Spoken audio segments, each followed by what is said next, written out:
Former Senior Constable Kristian White faced a manslaughter trial in the New South Wales Supreme Court, which heard that in May 2023 he was called to Yallambee Lodge in Cooma, where 95-year-old great-grandmother Clare Nowland had been wandering that facility with 2 knives.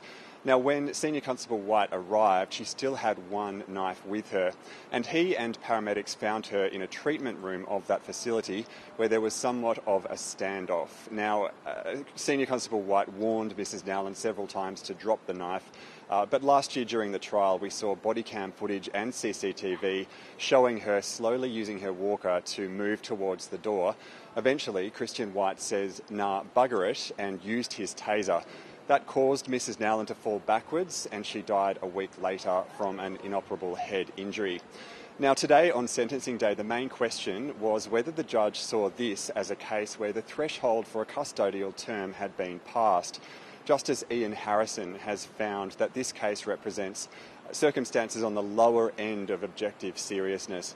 And he said that general deterrence in terms of deterrence towards police officers who might find themselves in similar circumstances plays only a minor role in his sentencing exercise.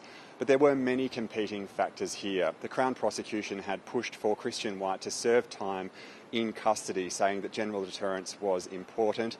But his lawyers insisted that he was remorseful and was responding to what he perceived as a threat posed by Clare Nowland at the time.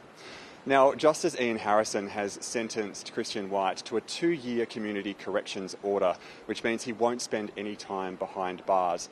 As part of that order, he's required to serve 425 hours of community service, and there are standard conditions attached to that order. For Clare Nowland's family, this result has come as a shock. Outside court, one of her relatives said it's a slap on the wrist. Obviously, it was really disappointing for the family because it was, a slap on the wrist for someone that's killed our mother, and it's very, very hard to sort of process that, and that's why, like me speaking now, very emotional. It's hard to sort of process that decision.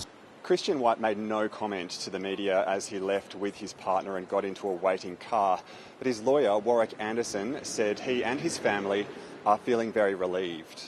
They haven't lost sight of the tragedy that Mrs Nowland, and their thoughts are very much inside after the result with the Nowland family. They're going to now take their time and move on with their lives.